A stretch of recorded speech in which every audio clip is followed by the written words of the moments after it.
बिन गुरु ज्ञान के पार न होइबे। बिना गुरुमुख हुए गुरु मंत्र लिए इस जीवन में उद्धार नहीं होना है। प्रथम दिन ही बताया कि रवि पंचक जाके नहीं, रवि पंचक जाके नहीं, ताहि चतुर्थी नाही, और सप्तम ताहि घेरे रहें, ताहि तृतीया नाही। रवि पंचक जाके नहीं। रविवार से 5वां दिन कौन सा है? रवि सोम मंगल बुध बृहस्पति। बृहस्पति का मतलब गुरु। रवि पंचक जाके नहीं, ताहि चतुर्थी नाही। चौथा दिन रवि सोम मंगल बुध। बुद्ध का मतलब बुद्धि। बुधवार के जो देवता हैं वो गणेश जी हैं, और गणेश जी बुद्धि के देवता हैं। तो जिनके गुरु नहीं उनके बुद्धि नहीं। रवि पंचक जाके नहीं, ताहि चतुर्थी नाही, और सप्तम ताहि घेरे रहें। 7वां दिन रवि सोम मंगल बुध बृहस्पति शुक्र शनि। 7वां दिन शनि। सप्तम ताहि घेरे रहें, ताहि तृतीया नाही। तीसरा दिन मंगल। उसके घर में कभी मंगल नहीं होगा। इसलिए गुरुमुख होना परम आवश्यक है। राजा परीक्षित में सुखदेव भगवान से पूछा, कहा गुरुवर, हमने सुना है कि भगवान कन्हैया भीष्मक नंदनी परम सुंदरी रुक्मणी देवी का बलपूर्वक हरण करके और राक्षसी वृत्ति के साथ उनके साथ पानी ग्रहण संस्कार उनका विवाह किया है। हे मुनिवर श्रेष्ठ, अब मैं यह सुनना चाहता हूँ कि भगवान कन्हैया किस प्रकार रुक्मणी देवी का हरण करके लेकर के गए थे। सुखदेव भगवान सुनाना प्रारंभ करते हैं। कहाँ परीक्षित, महाराज भीष्मक जो थे वो विदर्भ देश के कुंडनपुर नरेश थे। कुंडनपुर के राजा थे, और उनके 5 पुत्र और 1 कन्या थी। जो 5 पुत्र थे उनका नाम था रुक्मरथ, रुक्मबाहु, रुक्मकेश, रुक्ममाली, और जो सबसे बड़ा था उसका नाम था रुक्मी, और जो बिटिया थी उनका नाम था रुक्मणी। रुक्मिणी ने जब से अपने पिता के राज्यसभा में अपने भाई और मित्रों से भगवान कृष्ण के सौंदर्य, पराक्रम और गुणों की प्रशंसा को सुना था, तब से मन ही मन उसने भगवान कृष्ण को अपने पति के रूप में स्वीकार कर लिया था। रुक्मिणी के भाई बंधु भी चाहते थे, माँ भी चाहती थी कि रुक्मिणी का विवाह कृष्ण के साथ हो जाए, लेकिन जो सबसे बड़ा भाई था जिसका नाम था रुक्मी, वो भगवान श्री कृष्ण से द्वेष रखता था। इसलिए रुक्मी ने यह प्रस्ताव खारिज कर दिया है, विवाह होने से मना कर दिया है, और रुक्मिणी का विवाह शिशुपाल के साथ होने का प्रस्ताव रख देता है। सुखदेव स्वामी ने बतलाया, कहाँ परीक्षित, यह बात जब मैया रुक्मिणी को पता लगी है तो रुक्मिणी जी बड़ी व्याकुल हुई हैं। बहुत कुछ विचार किया है। विचार करने के पश्चात उनको एक विश्वास पात्र ब्राह्मण मिला है। ब्राह्मण मिला है तो ब्राह्मण को संदेशा देती हैं, एक पत्रिका लिखती हैं, और उन ब्राह्मण देवता को द्वारिकापुरी भगवान कृष्ण के यहाँ भेजती हैं। ब्राह्मण देवता पत्रिका लेकर के द्वारिकापुरी पहुंचे हैं। द्वारपालों ने बड़े आदर के साथ उनका स्वागत सत्कार किया है और भगवान कृष्ण के पास लेकर के गए हैं। भगवान श्री कृष्ण ब्राह्मण देवता को देखे, प्रणाम किए हैं और कहा, ब्राह्मण देवता, आपको अपने पूर्व पुरुषों द्वारा स्वीकृत धर्म का पालन करने में कोई कठिनाई तो नहीं होती है? यदि इंद्र का पद पाकर भी किसी को संतोष ना हो तो उसको सुख के लिए एक लोक से दूसरे लोक में भटकना पड़ा है। हे ब्राह्मण देवता, मैं आपको सिर झुका करके प्रणाम करता हूं। यदि कोई गुप्त संदेश ना हो तो बताओ मैं आपकी क्या सेवा करूं। श्याम सुंदर भगवान कन्हैया के इस प्रकार कहने पर वो ब्राह्मण देवता रुक्मिणी जी का वह संदेश सुनाए हैं जो संदेशा लेकर के आए थे, और साथ ही साथ भगवान से कहा है कि आप एक दिन पहले ही पधारें, बस भगवान इतना ही अत्यंत गोपनीय संदेश है और आप इस पर तनिक शीघ्रता से ध्यान दें और विचार करें। परीक्षित मधुसूदन भगवान श्री कृष्ण यह जान करके कि परसों की रात्रि की लग्न में रुक्मिणी का विवाह है, तब वो अपने सारथी दारुक को आज्ञा देते हैं, भैया दारुक तनिक शीघ्रता के साथ रथ को जोत करके ले आओ। दारुक भगवान की जब आज्ञा पाया है तो सैव्य, सुग्रीव, मेघ पुष्प और बलाहक नाम के 4 घोड़ों को रथ में जोता है और ला करके भगवान के समक्ष खड़ा किया है। भगवान श्री कृष्ण सबसे पहले उन ब्राह्मण देवता को रथ पर बैठाए हैं। उसके बाद भगवान श्री कृष्ण स्वयं रथ पर सवार हुए हैं और निकल पड़ते हैं कुंडिनपुर के लिए। बोलिए बाल कृष्ण भगवान की, सच्चिदानंद भगवान की। इसके बाद भैया बलराम आए हैं। लोगों से पूछा कि भैया कन्हैया कहाँ है, कन्हैया नहीं दिखाई पड़ रहे हैं हो। तो लोगों ने बतलाया, कहा कहाँ है दुल्हन लावे। कहा क्या मतलब, सारी व्यवस्था बतलाया, सारा समाचार सुनाया है कि एक ब्राह्मण देवता आए थे और वह ब्राह्मण देवता संदेशा लेकर के आए थे और उसी संदेशा को सुन करके कृष्ण उन ब्राह्मण देवता के साथ कुंडिनपुर विदर्भ देश गए हैं। रुक्मिणी जी का दुख दूर करने के लिए, उनके कष्ट को मिटाने के लिए जब यह बात बलराम जी ने सुनी तो बलराम जी तुरंत ही अपने सेनाओं से कहते हैं कि रथ को तैयार करो, युद्ध की समस्त सामग्रियों को रथ में रख लो और चलो, हम लोग भी चलते हैं कुंडिनपुर। क्योंकि मुझे पता है कि बिना युद्ध के कन्हैया दुल्हन ला नहीं पाएगा। कि कृष्ण बलराम भैया या कहमाते के ना हो, कृष्ण बलराम भैया ये कहमाते के ना हो। चला भैया चले ससुरारी, हाँ सीताराम से बनी।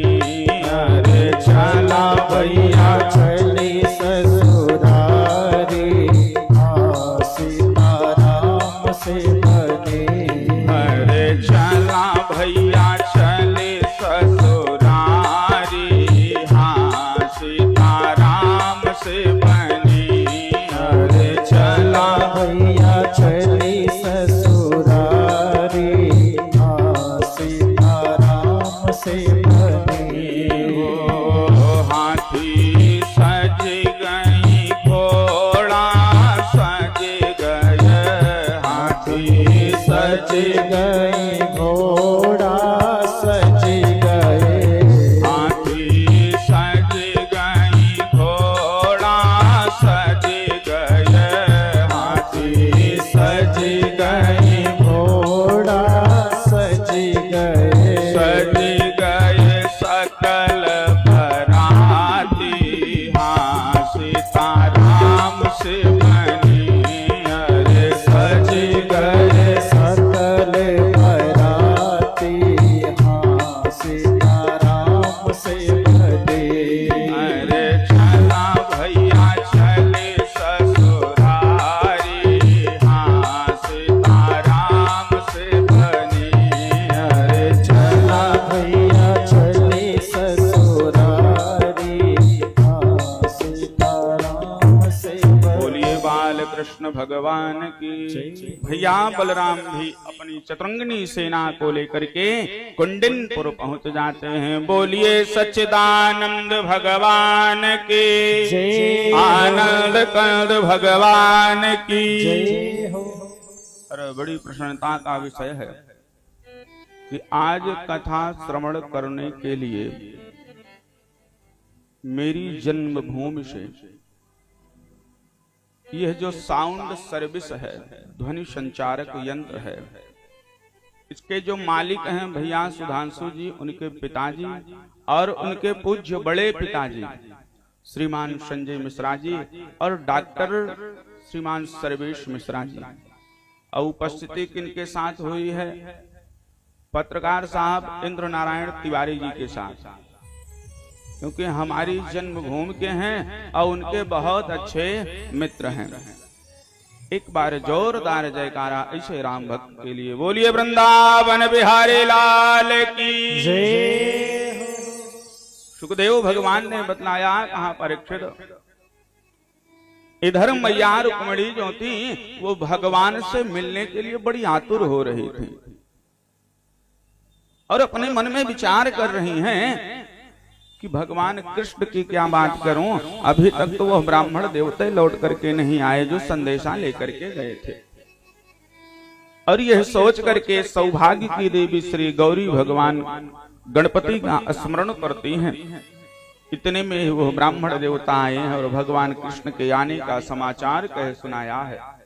सुखदेव भगवान ने बतलाया, कहा परीक्षित, साथ ही साथ ब्राह्मण देवता ने बतलाया, कहा कि कन्हैया सत्य संकल्प होकर के आए हैं कि मैं आपको लेकर के ही जाऊंगा।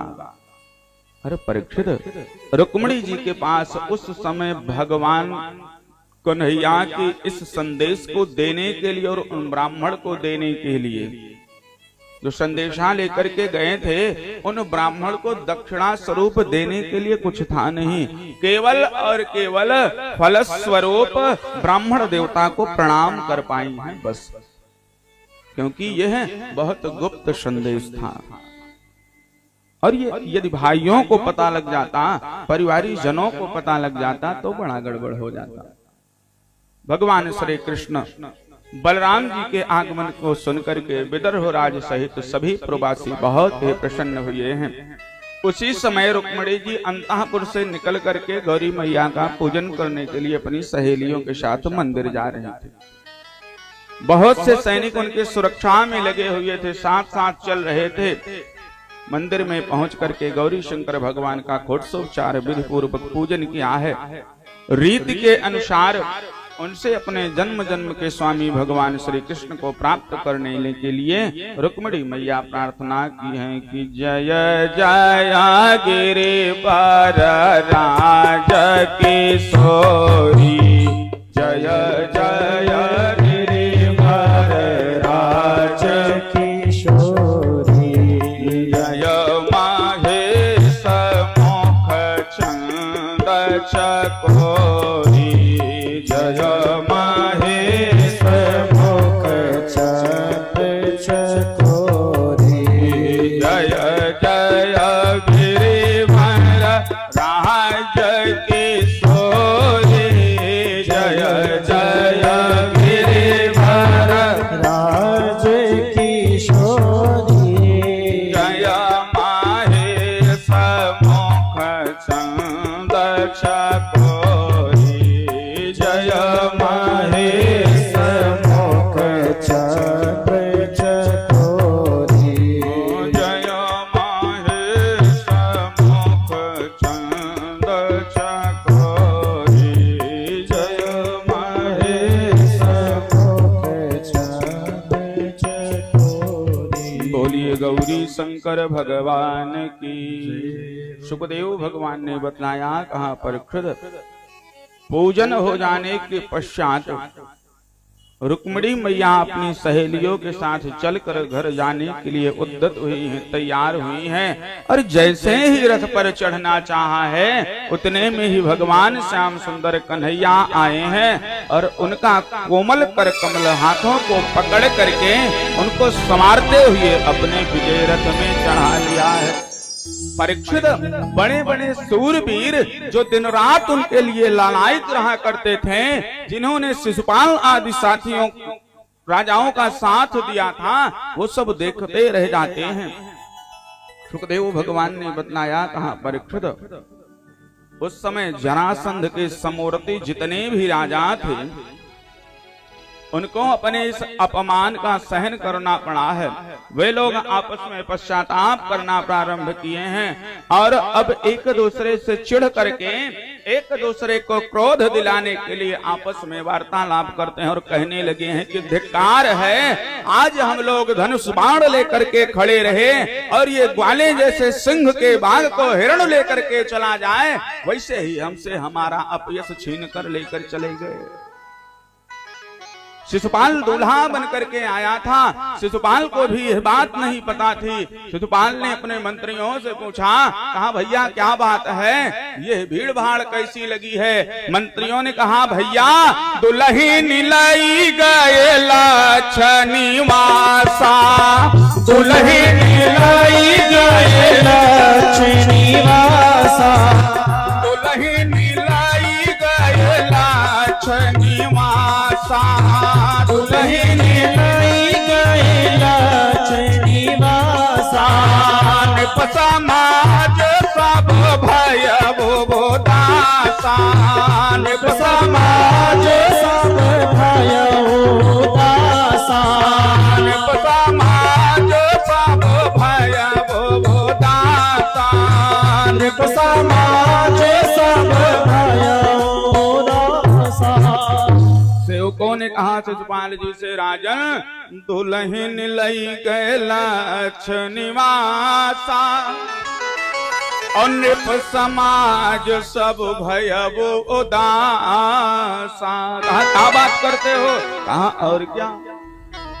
सुखदेव भगवान ने बतलाया, कहा परीक्षित जितने राजा महाराजा आए हुए थे सब भगवान कृष्ण के पीछे लग जाते हैं समस्त सेनाओं को लेकर के, और भगवान कृष्ण की वो छोटी सी सेना उन लोगों के साथ युद्ध करना प्रारंभ की है। युद्ध करते करते करते करते परीक्षित अंत में सच्ची कामना रखने वाले यदुवंशियों को विजय प्राप्त हुई है। बोलिए वृंदावन बिहारी लाल की जय हो।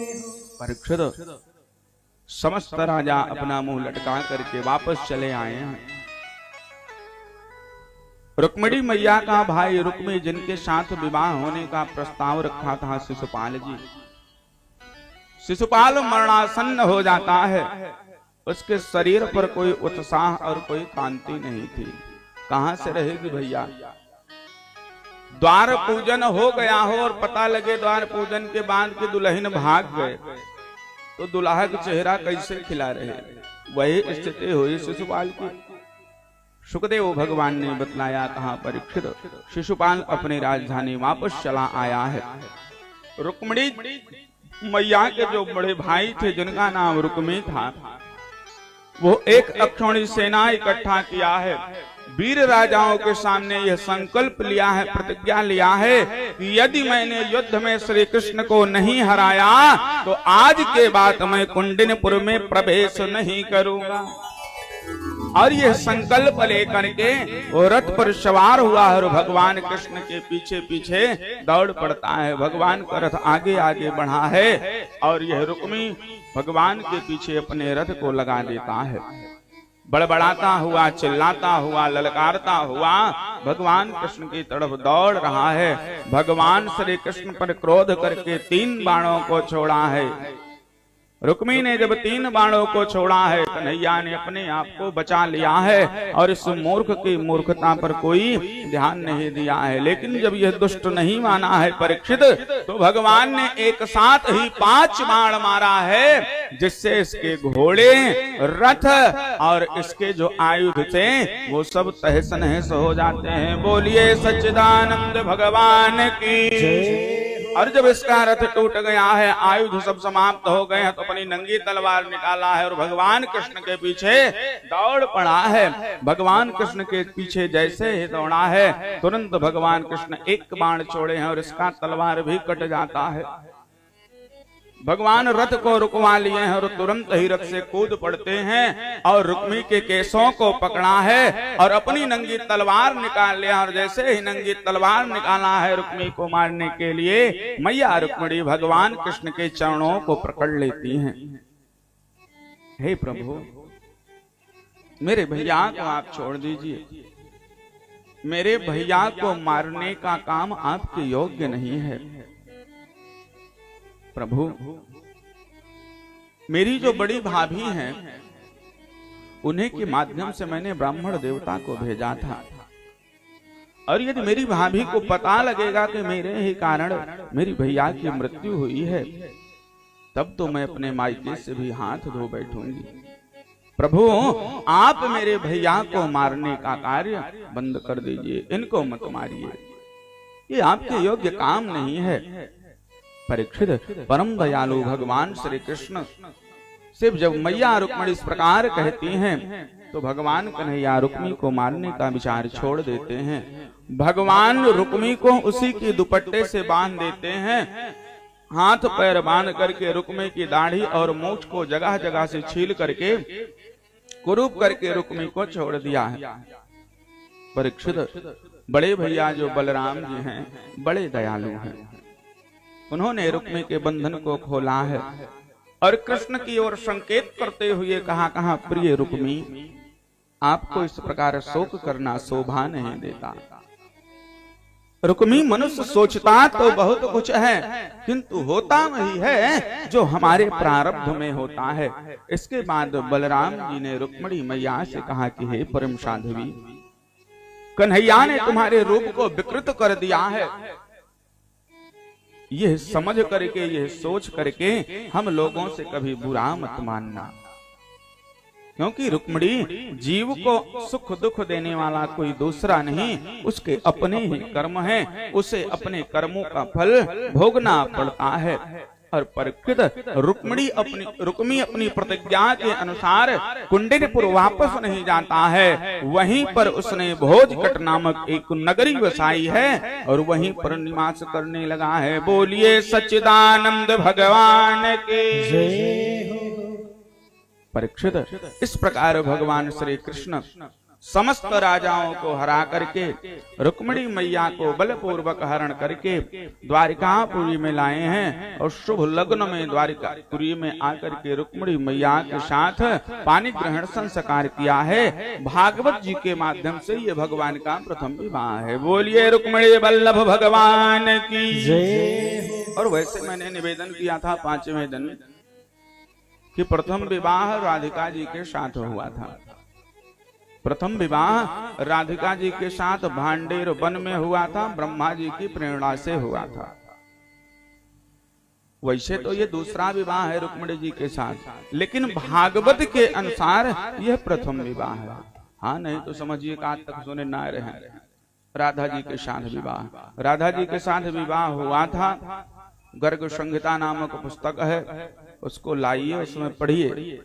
और यही नहीं, मैंने ये भी बताया कि राधिका जी को एक पुत्र भी हुआ था जिससे समस्त ब्रह्मांडों की उत्पत्ति हुई, जिसका नाम हुआ विराट पुरुष। बोलिए विराट पुरुष भगवान की। यह प्रथम विवाह हुआ मैया रुक्मिणी के साथ भगवान कृष्ण का। आइए भैया आदित्य जी के साथ माध्यम से एक मंगल गीत, तत्पश्चात आगे की कथा में प्रविष्ट होते हैं। हरि द्वारिका नगरिया से आइल समर दुल्हा हो, निहारे लागल हो। द्वारिका नगरिया से आइल समर दुल्हा हो, निहारे लागल हो। लोग सामने सुरतिया के निहारे लागल हो, निहारे लागल हो। लोग सामने सुरतिया के निहारे लागल हो, निहारे लागल हो। द्वारिका नगरिया से, द्वारिका नगरिया से आइल समर दुल्हा हो, निहारे लागल हो। लोग सामने सुरतिया के निहारे लागल हो, निहारे लागल हो। लोग सामने सुरतिया के निहारे लागल हो, निहारे लागल हो।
जी के देखी सबके, प्रभु जी के देखी सबके, नयन जुड़ाने हो निहारे लागल हो, हाँ निहारे लागल हो।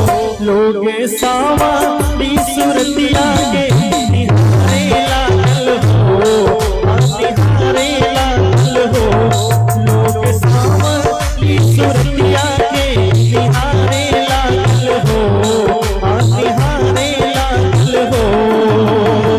द्वारिका नगरिया से, द्वारिका नगरिया से आयल सावर दुल्हा हो निहारे लागल हो। लोग सावरी सुरतिया के निहारे लागल हो, हाँ निहारे लागल हो। लोग सावरी सुरतिया के निहारे लागल हो, हाँ निहारे लागल हो। द्वारिका नगरिया से, द्वारिका नगरिया से आयल सावर दुल्हा हो निहारे लागल हो। लोग सावरी सुरतिया के निहारे लागल हो, हाँ निहारे लागल हो। लोग सावरी सुरतिया के निहारे लागल हो, हाँ निहारे लागल हो। बोले कृष्ण कन्हैया लाल की। बोलिए सच्चिदानंद भगवान के, श्रीमन्नारायण भगवान के। आज भय और कहा बिहान से कहा ना जय जोर से बोला। आप लोगों जिद कैले हैं, हम हो जिद कैले जबले रहा तबले 20 दांव टोंकब। आखिर और का करे आए रहे हम का यहाँ कहा था हमका बीकापुर वाली का भोई लिख दिया बैनामा कह दिया। ये तो हमने आप लोगों से मांगा नहीं, केवल 2 अक्षर मांगा है, जाओ या वो ना देवा चाहत हो। तो मोह भगवान से कहा प्रभु जो जिज्जाए अनाय देवा चाहत तनहु सब चिल नहीं है न दे जाया।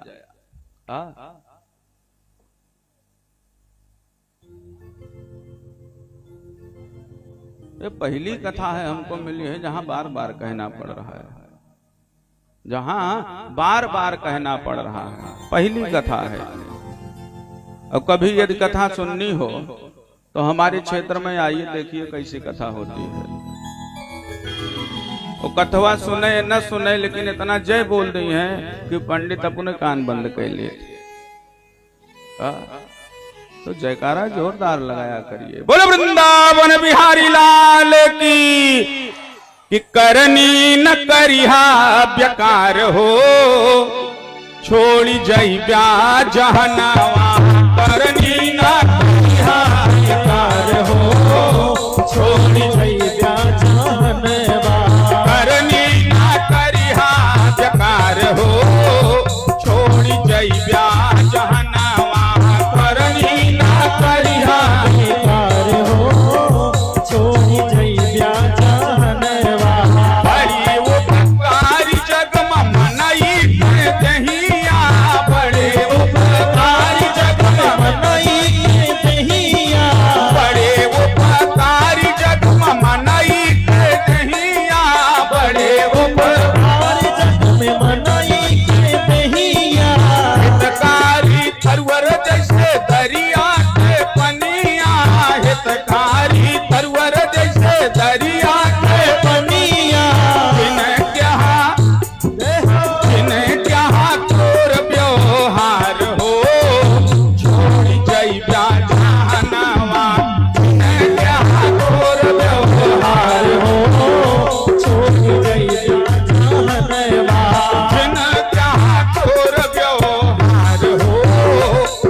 आखिर भगवान ने यह मनुष्य का जन्म जो दिया है